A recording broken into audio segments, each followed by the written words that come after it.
आध्यात्मिक ज्ञान है, सांसारिक ज्ञान नहीं। क्या हुआ?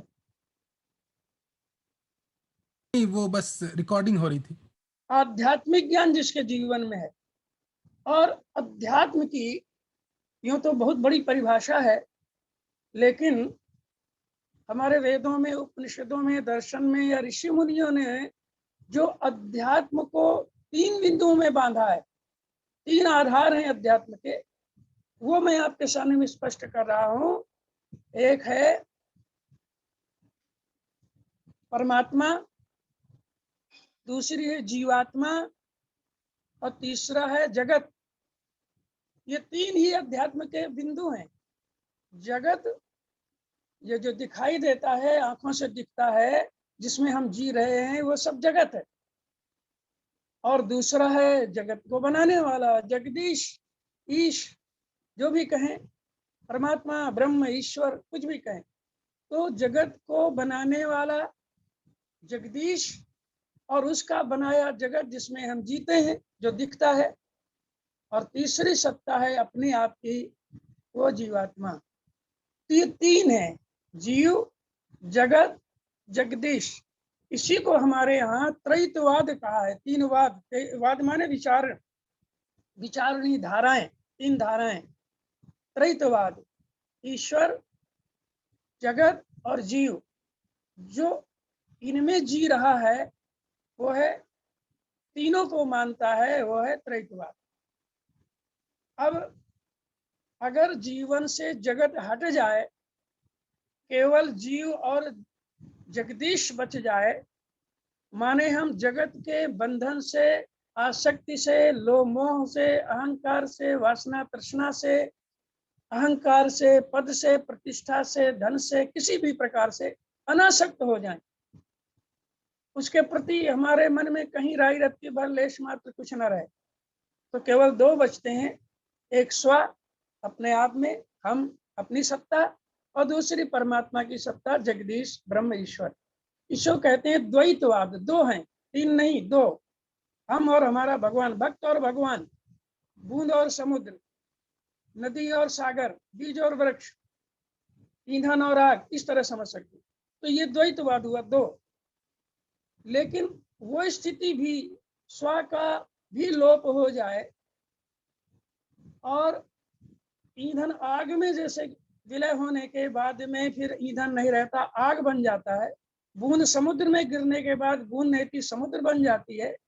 एक साधारण नदी गंगा में मिल जाने के बाद वो साधारण नदी नहीं, गंगा बन जाती है। इसी प्रकार जीवात्मा का जब परमात्मा में विलय हो जाता है, तो जीवात्मा का भी लोप हो जाता है, और वो स्वयं अपने आप में वो परमात्मा का स्वरूप हो जाती है। उसी को कहते हैं अद्वैतवाद। अद्वैत माने 2 नहीं, अब एक ही है। भगवान रामकृष्ण परमहंस से किसी ने जिज्ञासा प्रकट की कि हे प्रभु, जिसको परमात्मा की प्राप्ति हो जाती है, उसे कैसा अनुभव होता है? तो मुस्कुराए और उन्होंने बड़ी अच्छी बात कही। उन्होंने कहा, नमक का पुतला, नमक का पुतला समुद्र की थाह लेने गया तो लौट के नहीं आया, लौटा ही नहीं।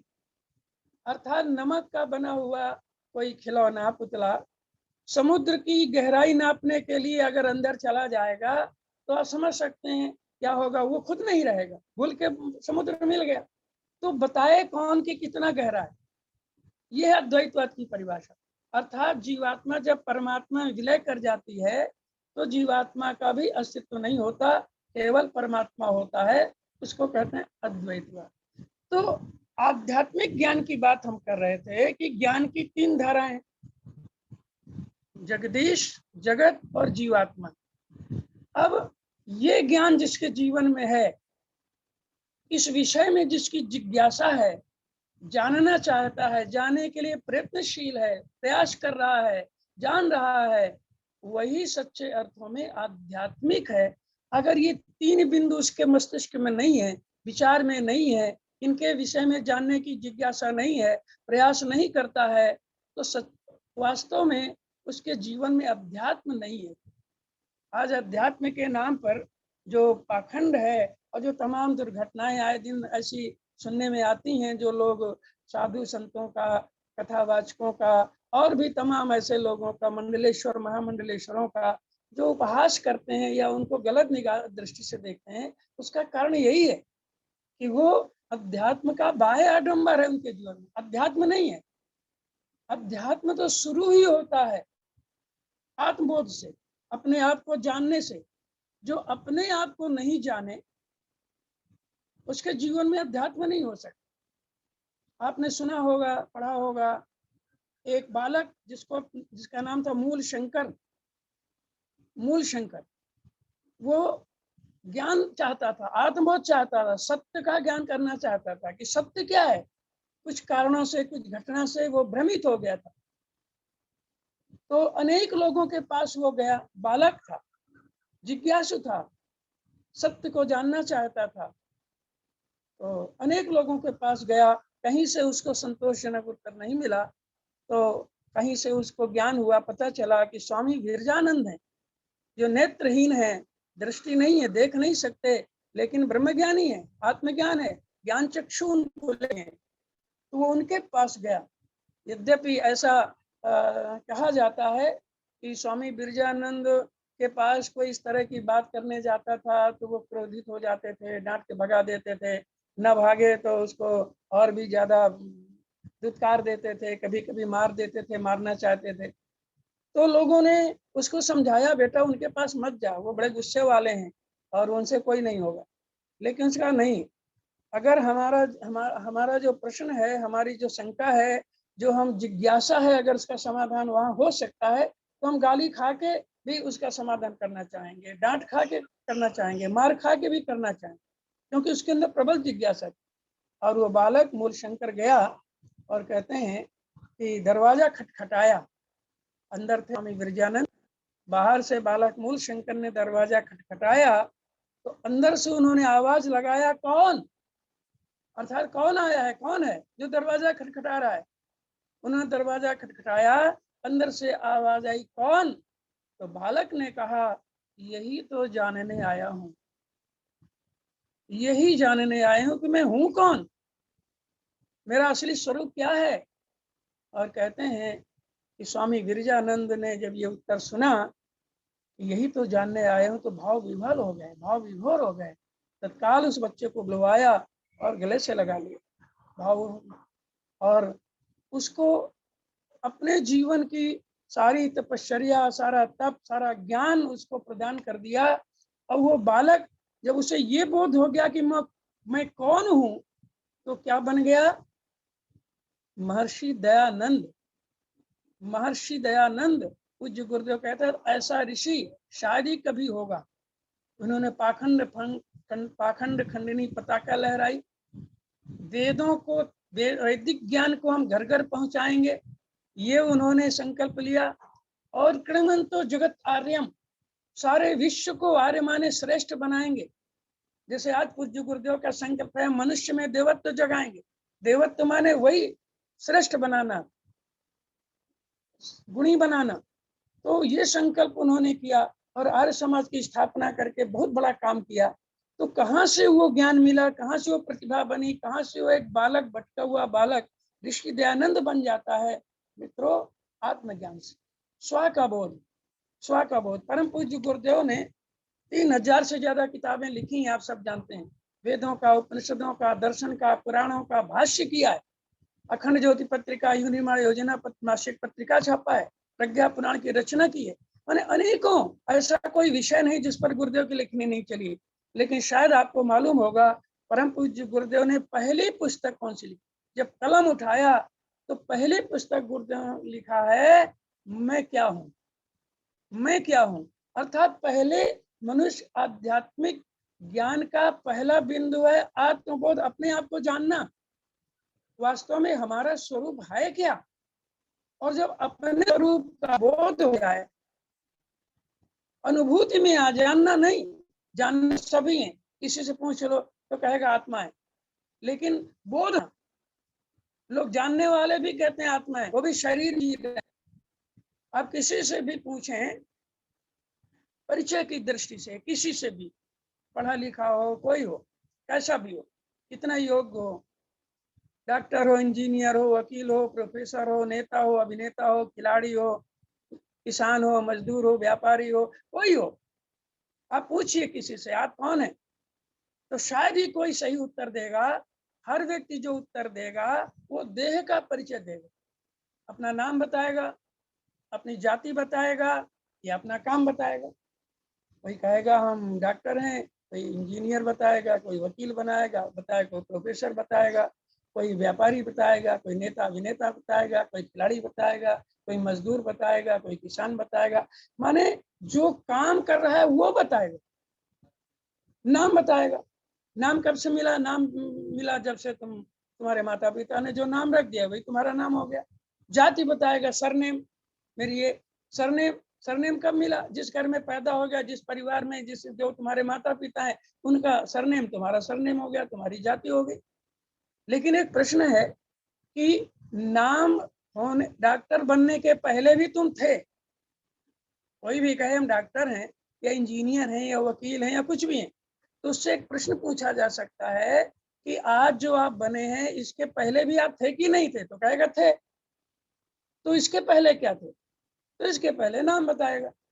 तो नाम तो माता पिता ने रखा, तो नाम रखने पहले आप क्या थे? तो जाति बताएगा, कुल बताएगा कि जन्म से हुआ। तो एक प्रश्न और आता है कि जन्म लेने के पहले भी तुम थे कि नहीं? तो भारतीय दर्शन कहता है थे। तो जन्म लेने के पहले, ये शरीर मिला, इसके पहले जो थे वो कौन थे? यही उत्तर आता है कि वो थे हम माने आत्मा, हम माने जीवात्मा। और जीवात्मा क्या है?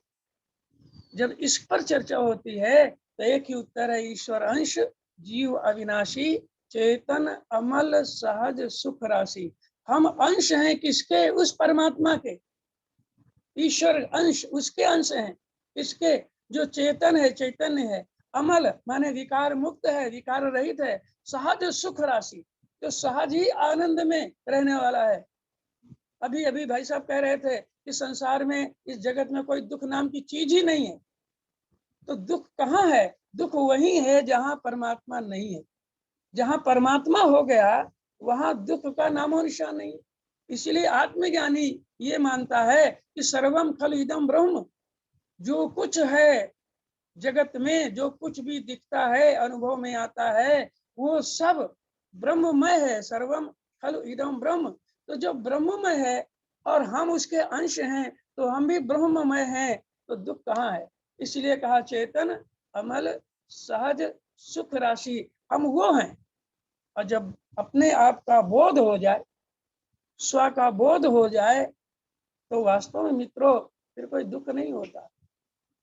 लोग सबसे ज्यादा डरते हैं मृत्यु से, मौत से। वैसे तो और भी बहुत डर है, व्यापार ना फेल हो जाए, बड़ा बच्चा ना बीमार हो जाए, हमको कुछ ना हो जाए, घाटा ना हो जाए, और भी तमाम डर हैं। इस समय तो दुनिया में सबसे बड़ा जो डर पैदा है, भयभीत है जिससे दुनिया, आप भी जानते हैं, कोरोना। कब किसको हो जाए, बड़े अप्रिय समाचार नित्य प्रति मिलते हैं, दुखद समाचार मिलते हैं। डर, इस बात का डर, किस बात का? मृत्यु का भय। और क्या है? कोरोना होगा, मर जाएंगे, यही तो डर है ना, हमारा कोई ना मर जाए। तो सबसे बड़ा डर है जीवन में, मनुष्य के जीवन में, मृत्यु का डर। लेकिन मित्रों, मैं एक बात कहना चाहता हूं, जो हमारे ऋषि मुनि कहते हैं, जो हमारे धर्मशास्त्र कहते हैं, कि जिसको आत्मबोध हो गया, आत्मबोध माने जिसने अपने आप को आत्मा मान लिया, देह नहीं, हम देह नहीं है, हम आत्मा है, ये जब बोध हो जाता है तो फिर मृत्यु का भय समाप्त हो जाता है। क्योंकि हमारे शास्त्रों में, और विशेष रूप से हम कहें तो गीताकार ने, भगवान श्री कृष्ण ने गीता में इस बात को इतने सरल ढंग से स्पष्ट कर दिया है कि यदि इतना भी व्यक्ति समझ ले तो हम पूरे विश्वास से कहते हैं कि मृत्यु का भय समाप्त हो जाए। किस तरह समझा दिया? कहा से जीर्ण यथा विहाय नवानि गृह्णाति नरो पराणि, तथा शरीराणि विहाय जीर्णानि अन्यानि संयाति नवानि देहि। मृत्यु क्या है? इतना सरल दुनिया में कोई नहीं समझा सकता। कहा जैसे हम पुराने कपड़े को उतार करके नया कपड़ा पहन लेते, हर आदमी कपड़ा पहनता है, नया कपड़ा पहनता है और धीरे धीरे वो पुराना होता है। जब वो पुराना हो जाता है तो पुराने कपड़े को आदमी हटा देता है और उसके स्थान पर नया कपड़ा पहन लेता है। तो पुराना कपड़ा हटाकर नया कपड़ा पहनने में किसी को दुख होता है क्या? वो तो प्रसन्नता होती है कि पुराने कपड़े से छुट्टी मिली, नया कपड़ा हम पहने हुए हैं। तो मृत्यु को गीताकार ने इसी प्रकार समझा दिया कि मृत्यु कुछ नहीं है, पुरानी देह को बदल करके जीवात्मा नई देह धारण करती है, यही तो मृत्यु है, यही तो परिवर्तन है। और क्या है? कहते हैं कि आप विचार करें, आप अपने बारे में सोचें, आपने अभी तक कितने कपड़े बदले हैं? हम चैलेंज करते हैं कि कोई भी नहीं बता सकता, कोई भी नहीं बता सकता, चाहे पुरुष हो, स्त्री हो, गांव का हो, शहर का हो, पढ़ा लिखा हो, अनपढ़ हो, गरीब हो, धनवान हो, कहीं का हो, कोई नहीं बता सकता कि अब तक जब से हमने याद किया, स्मृति है, तब से हमने कितने कपड़े पहन के बदले हैं, नहीं बता सकता। जब हमको अपने जीवन के कपड़े याद नहीं है तो पूर्व जीवन के शरीर कहाँ से याद रहेंगे? लेकिन ये विश्वास कीजिए कि यह शरीर जो आपको अभी मिला हुआ है, जिस शरीर में आप हैं, इस शरीर को पाने के पहले हर व्यक्ति न जाने कितने शरीर बदल चुका है, उसकी स्मृति में नहीं है। तो मृत्यु क्या है? शरीर बदलना है। गीता कहती है न हन्यते हन्य माने शरीरे, शरीर के नाश होने पर भी आत्मा का नाश नहीं होता। शरीर की मृत्यु होती, आत्मा की मृत्यु नहीं होती।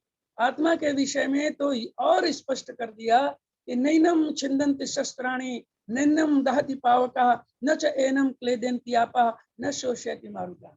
दुनिया में कोई ऐसा अस्त्र नहीं बना कि आत्मा को मार सके। परमाणु बम भी, रासायनिक बम भी, कोई मिसाइल भी आत्मा को मार नहीं सकती। कोई ऐसी अग्नि नहीं है जो आत्मा को जला सके, कोई ऐसी हवा नहीं जो आदमी को सुखा सके, कोई ऐसा पानी नहीं जो आत्मा को गीला कर सके। तो ऐसी है आत्मा और वो है हम, तो भी मृत्यु का भय क्यों? आप देखिए, आप क्रांतिकारियों का इतिहास आपने पढ़ा होगा, नहीं पढ़े पढ़िए, हमने तो बहुत पढ़ा है। भगत सिंह को जब फांसी के लिए सिपाही, जेल के सिपाही लेने आए, कहा कि चलो तुम्हारा समय हो गया, तो भगत सिंह ने उसको डांट कर कह दिया तुम्हारा समय हुआ होगा, हमारा भी समय नहीं हुआ। तो पूछा बात क्या है? उन्होंने कहा अभी एक क्रांतिकारी दूसरे क्रांतिकारी से मुलाकात कर रहा है, और कहते हैं वीर सावरकर की पुस्तक भगत सिंह पढ़ रहे थे और वो बहुत कहते रहे, लेकिन भगत सिंह हटे नहीं, हिले नहीं, उस पुस्तक को पूरी पढ़ लिया, पुस्तक को रख दिया, फिर खड़े हो गए, बोले बोलो अब कहाँ चलना है, चलो। और झूमते हुए गए। आप सब जानते इतिहास पढ़ा है, चेहरे पर शिकन नहीं, भय का नाम और निशान नहीं, इंकलाब जिंदाबाद का नारा लगाया और अपने हाथ से फांसी का फंदा पकड़ झूल गए। ये कहां से शक्ति आई थी? आपने राम प्रसाद बिस्मिल का नाम सुना होगा, ककोरी कांड के महानायक, जिसने काकोरी में गवर्नमेंट रेलवे का सरकारी खजाना लूटा था। उनको फांसी की सजा हुई और फांसी होने के कुछ पहले वो कसरत कर रहे थे, दंड बैठक लगा रहे थे। तो सिपाही गए और देखा कि ये कसरत कर रहा है, तो कहा अरे अभी तो तुमको फांसी हो जाएगी, तुम मर जाओगे और तुम ये कसरत क्यों कर रहे हो? तो उन्होंने कहा मरते होंगे अंग्रेज, हम हिंदुस्तानी कभी मरते नहीं। हम तो कसरत इसलिए कर रहे हैं, व्यायाम इसलिए कर रहे हैं कि शरीर छोड़ने के बाद हमको जो दूसरा शरीर मिले वो इतना मजबूत मिले कि तुम्हारा फांसी का फंदा भी टूट जाए। खुदीराम बोस का नाम सुना होगा, 14 वर्ष का बालक था खुदीराम बोस। एक जज के मारने के प्रयास में वकील को मार दिया, बम से उड़ा दिया, पकड़ा गया बेचारा।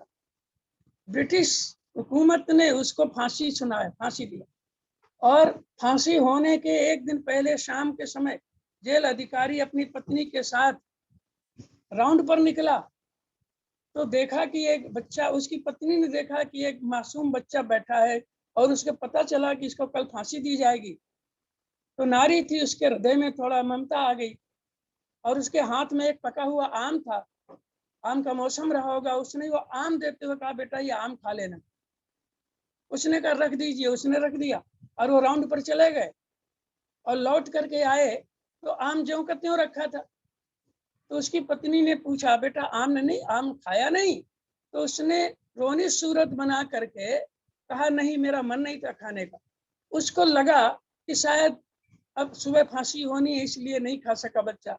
तो उसने आम उठाना चाहा कि उठा लूं, किसी और को दे दूंगी।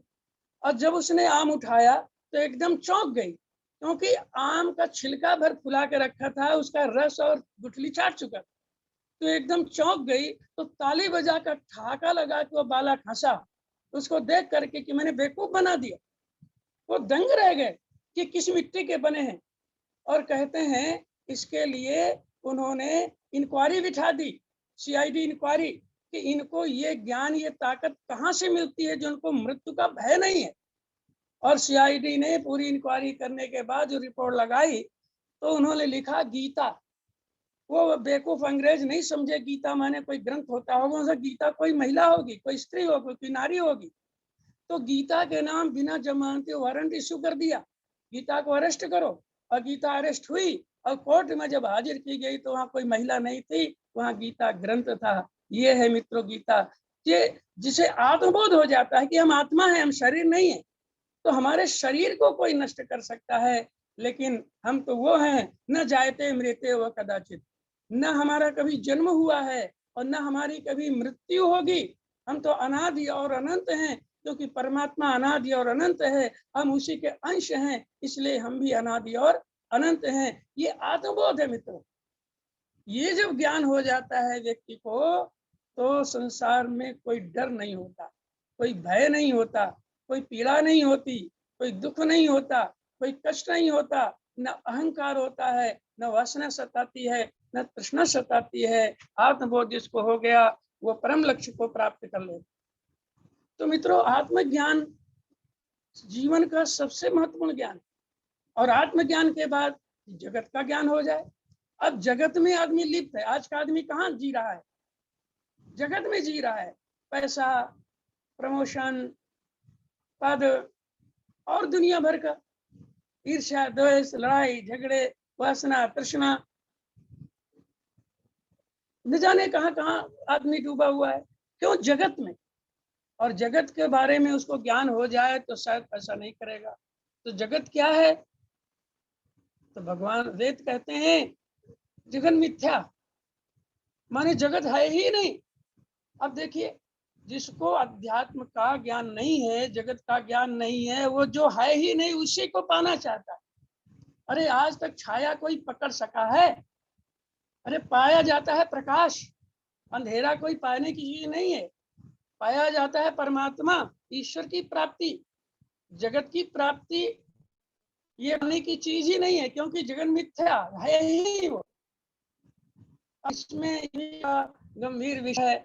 कई लोग कहते हैं कि साहब जो हम देख रहे हैं कैसे ना माने। हम देख रहे हैं कि हम हैं, हमारी पत्नी है, हमारे बच्चे हैं, हमारे माता पिता हैं, हमारे मित्र हैं, हमारे संबंधी हैं, हमारे अधिकारी हैं, हमारे कर्मचारी हैं, हमारा मकान है, हमारा बैंक है, हमारा पैसा है, हमारी कुर्सी है, दुनिया भर हमारे खेत हैं, सब दुनिया भर की चीजें आंखों से दिख रही। जबकि अध्यात्म कहता है कि जगत है ही नहीं, जगन मिथ्या, और आंखों से दिख रहा है ये। तो बड़े कंफ्यूज हो जाते हैं लोग, बड़े भ्रमित होते हैं कि हम किसको माने। तो इसका बड़ा सुंदर समाधान दिया है कि जो जगत दिख रहा है वो वास्तव में सपना है। सपना, स्वप्न, स्वप्न सभी को आते हैं, आप सबको भी आते होंगे। लेकिन एक क्षण विचार कीजिए, स्वप्न में जो आपको दिखाई देता है क्या वो सच है? लेकिन ये झूठ है, ये कब पता चलता है? स्वप्न में। हमारे बचपन में भी हमको ऐसा होता था, अनेकों बार हुआ है कि हमको पैसे मिल जाते थे बचपन में, स्वप्न में बड़े खुश होते थे। लेकिन जब नींद खुल गई तब तो पैसे का आता पता नहीं है, कहीं कुछ नहीं। एक बार भी कुछ सत्य घटना बता रहे हैं, हम माँ के साथ सोए हुए थे और हमने सपना देखा माँ मर गई। तो हम रोने लगे, और ऐसा नहीं रोए, जोर जोर से रोने लगे। जोर जोर से। तो अम्मा जग गई एकदम और हमको हिलाया, क्यों रो रहा है? तो मेरी जान में जान आई। जब देखा तो हमने बताया।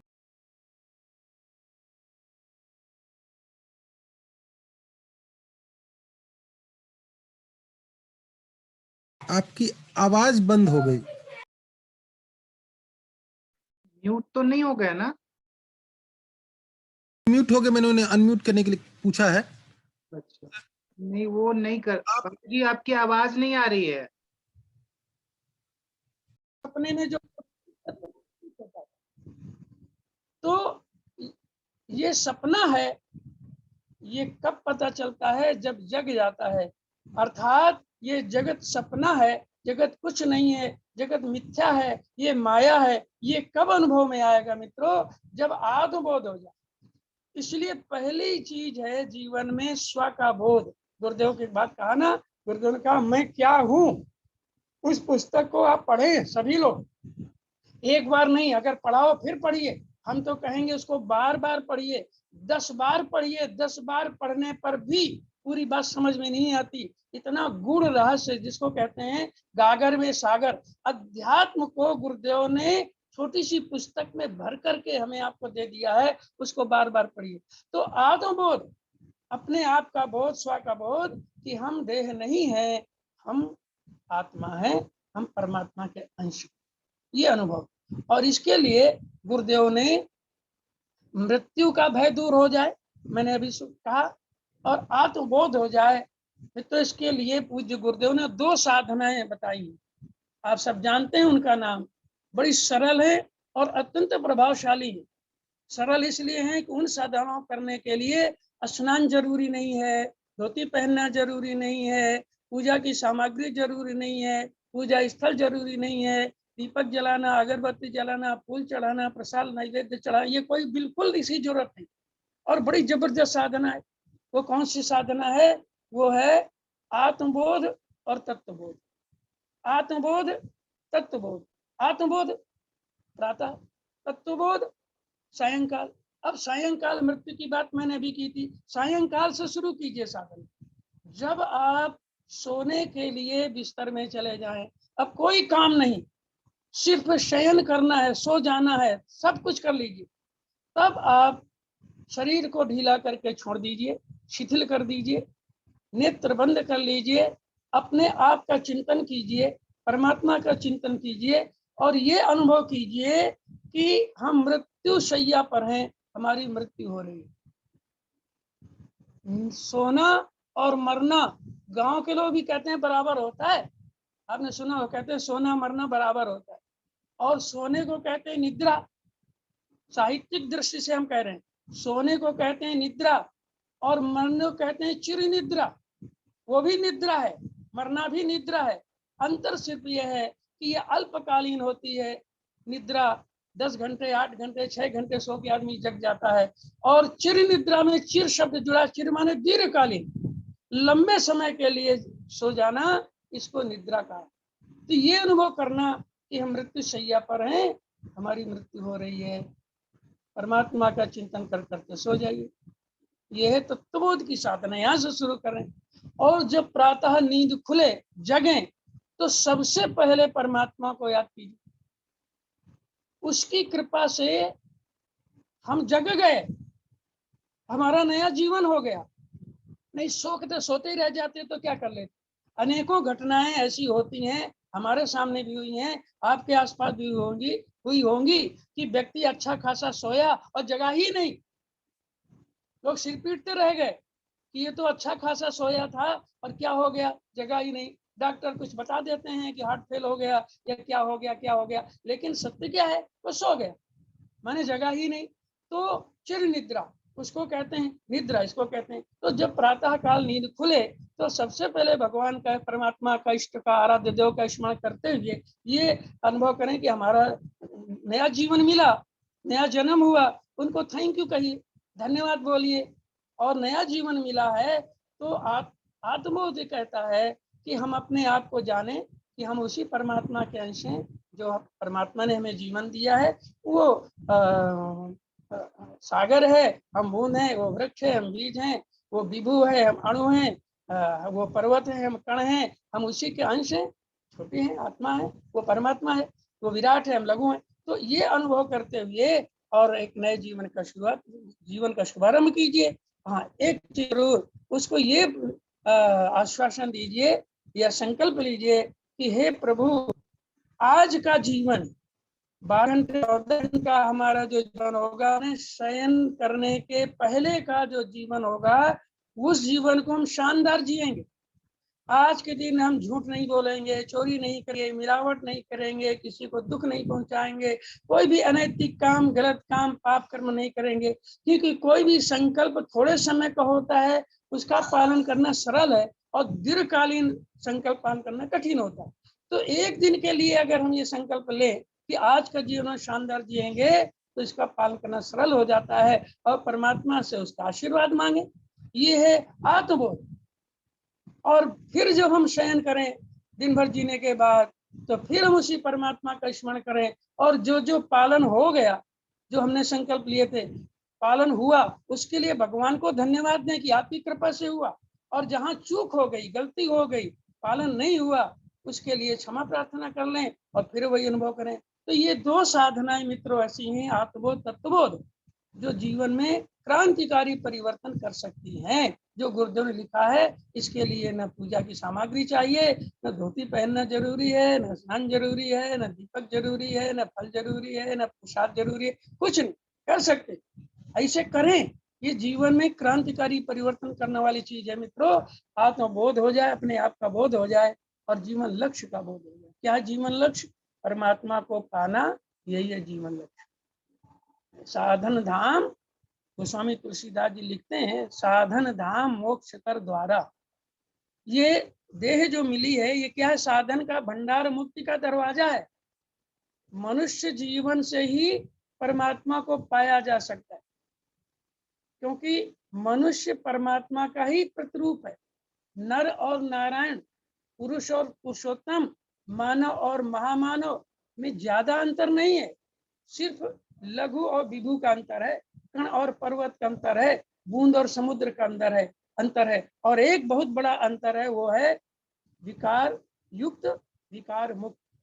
परमात्मा क्या है? वो विकार मुक्त है, माने उसमें लेश मात्र भी विकार नहीं। विकार माने दुर्गुण नहीं है, इसलिए उसको निर्विकार कहा गया।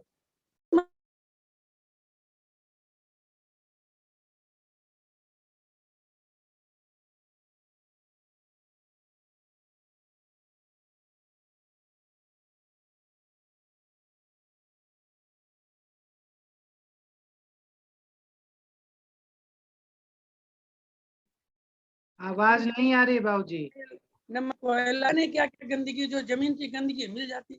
इसी तरह जीवात्मा जन्म के पहले तो परमात्मा का अंश है, शुद्ध है, लेकिन जगत में आते ही जगत के दोष, उसमें विकार जुड़ जाते हैं, तो विकार युक्त हो जाती है। यही जीवात्मा परमात्मा का अंतर है। तो अगर हमें परमात्मा को पाना है, तो पहला आत्मबोध, अपने आप को जाने और ये भी अनुभव करें कि हम विकार युक्त हैं।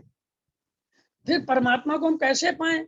तो एक ही तरीका है, उस जैसे कहते हैं समान धर्मी मिलते हैं, एक स्वभाव के लोग मिलते हैं, एक विचार के लोग मिलते हैं, एक गुण की चीजें मिलती हैं, तो हम समान धर्मी बने। परमात्मा विकार मुक्त है, हम भी विकार मुक्त बने, तभी परमात्मा को पा सकते हैं। गोस्वामी तुलसीदास जी ने बड़ी सुंदर चौपाई लिखी है। किसी जिज्ञासु ने भगवान श्री राम से ही प्रश्न किया, जिज्ञासा की कि आपको कौन पा सकता है। सीधे प्रश्न कर दिया, भगवान से ही, ब्रह्म से ही कोई जिज्ञासु पूछ रहा है, आपको कौन पा सकता है? तो उन्होंने बड़ा सरल और सटीक उत्तर दिया। उन्होंने ये नहीं कहा हमें कोई मंडलेश्वर, महामंडलेश्वर, हमें कोई संत महंत, हमें कोई साधक सिद्ध, हमें कोई ब्रह्मज्ञानी, हमें कोई वेदज्ञ, हमें कोई और ये कर्मकांड, तीर्थ यात्रा, इतना दान कर दे, इतना यज्ञ करे, इतना, ये ऐसा कुछ नहीं कहा। कोई स्त्री, कोई पुरुष, ये भी नहीं कहा। कोई ब्राह्मण, यही नहीं कहा। क्या कहा? सटीक बात कही, निर्मल मन जन सो मोहि पावा। निर्मल मन जन मन जो विकार मुक्त है, अंतःकरण शुद्ध है, शोधन, आत्मशोधन हो चुका, वो हमें पा सकता है। अब विकार मुक्त हम कैसे हो, ये हमारा विषय। जैसे कोई कहे कि कपड़े साफ पहन के हमारे पास आना, अब उसको गंदे कपड़े पसंद नहीं है, गंदे कपड़े पहन के कोई जाएगा, भगा देगा। साफ कपड़े पहन के आओ। तो कपड़ा हम साफ करें ये हमारा विषय हुआ, कैसे साफ करें उसका विषय नहीं है। कौन सा साबुन लगाएं, कौन सा डिटर्जेंट पाउडर इस्तेमाल करें, कौन विधि इस्तेमाल करें, खुद धोएं या किसी धुलाएं, इससे उसका लेना देना नहीं। वो तो कहता है कपड़े साफ करके आओ। ऐसे ही भगवान ने कहा आत्मा को शुद्ध करके आओ, विकार मुक्त होकर के आओ, हम तुम एक हो जाएंगे। तो विकार मुक्त होने के लिए अनेक साधनाएं हैं। जितने भी आध्यात्मिक महापुरुष हैं चाहे किसी विषय के, वो एक ही बात से, अध्यात्म का विषय है आत्मशोधन। गुरुदेव ने एक वाक्य लिखा है ना, आत्मचिंतन और आत्मशोधन की साधना ही आत्मा को परमात्मा का पद प्रदान करती। आत्मचिंतन माने जो अभी हम चर्चा करें, अपने बारे में सोचना, आत्मा के बारे में। आज आदमी दुनिया में सोच रहा है, आत्मा के बारे में सोचने की फुर्सत नहीं। तो आत्मा के बारे में सोचें, आत्मा शुद्ध कैसे, और फिर सोचे ही नहीं, चिंतन ही न करें, शोधन करें। कपड़ा गंदा है ये सोचना अलग, और कपड़ा धोएं ये प्रयास करना अलग विषय। तो कपड़ा गंदा है ये भी अनुभव करें, और कपड़ा धोएं ये भी प्रयास करें। तो आत्मविकार कैसे दूर हो, आत्मशोधन कैसे हो, ये चिंतन और आत्मशोधन की साधना माने पुरुषार्थ, प्रयास करें। उसके लिए अनेक विधाएं हैं। जैसे अब हम ये कह सकते हैं कि हम लोग गायत्री के उपासक हैं, पूज्य गुरुदेव ने गायत्री के मंत्र दिया है, हम लोग गुरु मंत्र है, तो हम कह सकते हैं कि संसार में जितने मंत्र हैं, जितनी विधाएं हैं, उन सब में सर्वश्रेष्ठ है गायत्री मंत्र। गायत्री मंत्र में वो शक्ति है कि जन्म जन्मांतरों के आत्मा के साथ जुड़े हुए विकार दोष दुर्गुण दूर हो जाते हैं। इसमें एक शब्द है, आप सब जानते हैं, भर्ग। भर्गः, भर्ग माने वो प्रखर तेज, वो फर्नेस, वो भट्टी, वो हाई टेम्परेचर जो जलाकर राख कर देता है। जैसे धातुएं होती हैं, जमीन से निकलती हैं, कैसी होती, वो धातुएं ऐसी नहीं होती, लोहा ऐसा नहीं होता, सोना ऐसा नहीं होता, कोई भी धातु ऐसी नहीं हो जैसे आप देखते हैं। उसका शोधन किया जाता है, हाई टेम्परेचर पर गलाया जाता है, तो वो शुद्ध होता है, स्टेनलेस स्टील बनता है। जैसे जो तेल निकलता है, कच्चा तेल होता है, उसको रिफाइनरीज कहते हैं, तेल शोधक कारखाना, उसमें उनका शोधन किया, उसकी गंदगी हटा करके प्योर निकाला जाता है, पेट्रोल डीजल आदि। ऐसे ही भर्ग क्या है, भर्ग माने वो उच्च तापमान, गर्मी, फर्नेस, जिससे आत्मा संपर्क में जब आती है तो आत्मा के साथ जुड़े हुए जन्म जन्म विकार नष्ट हो जाते हैं। इसीलिए उसको कहते हैं गायत्री मंत्र में एक शब्द पापनाशक। पापनाशक माने जो आत्मा के साथ विकार है उनका नाश हो जाता। तो मंत्र जप करें। जप मीन्स रिपीटेशन, एक ही मंत्र को बार बार दोहराते हैं, यही तो है जप। एक माला माने 108 बार दोहराते हैं, और 10 माला माने 1000 बार दोहराते हैं, और ज्यादा करते हैं और ज्यादा दोहराते हैं। एक ही शैली से बार बार उसी को, जप मीन्स रिपीटेशन, बार बार दोहराते हैं। दोहराना क्या है, एक घर्षण। जैसे सुबह उठ करके ब्रश करते हैं, दांतों को रगड़ते हैं, दांत साफ हो जाते हैं। साबुन लगा के नहाते हैं, शरीर साफ हो जाता है। कपड़ों में साबुन रगड़ते हैं, कपड़ा साफ हो जाता है। बर्तन मांजे जाते हैं, बर्तन साफ हो जाते हैं। चाकू में जंग लगा, उसको पत्थर में रगड़ते हैं, चाकू का जंग छूट जाता है, धारबन चमक। ऐसे ही गायत्री मंत्र का जप माने रिपीटेशन माने घर्षण। इसके जप करने से आत्मा के विकार, बुद्धि जनित विकार, भाव जनित विकार, वो नष्ट हो जाते हैं, आत्मा का शोधन हो जाता है। तो मित्रों, आत्मबोध हो जाए, जीवन का चरम लक्ष्य परमात्मा को पाना, उसके लिए निर्विकार होना जरूरी है। निर्विकार होने के लिए आत्मबोध तत्वबोध की साधना और गायत्री मंत्र का जप, या और भी कोई विधा हो। हम ये नहीं कहते कि और विधाएं नहीं, और भी हो सकती हैं, लेकिन महामंत्र दुनिया जग में माही को गायत्री समान, गायत्री के समान कोई मंत्र नहीं है, ये हम सब जानते हैं। गायत्री साधना करें, लोगों को प्रेरित करें, आपको आत्मबोध हो, आप सबका कल्याण हो, जीवन लक्ष्य को प्राप्त कर सकें, ऐसी कोटि कोटि कामना करके अभी को हम समाप्त करते हैं। ओम।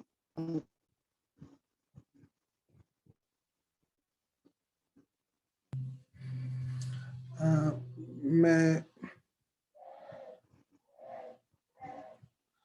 अब आप लोग अपने आप को अनम्यूट कर सकते हैं, जो भी चाहें। हाँ, आप लोग जो चाहें, पूछना चाहें पूछ सकते हैं, का समाप्त कर सकते हैं।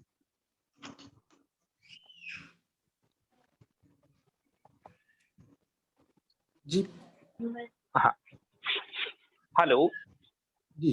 हाँ। हाँ बाबूजी प्रणाम। हाँ प्रणाम प्रणाम भैया बोलो। हाँ मुझे ये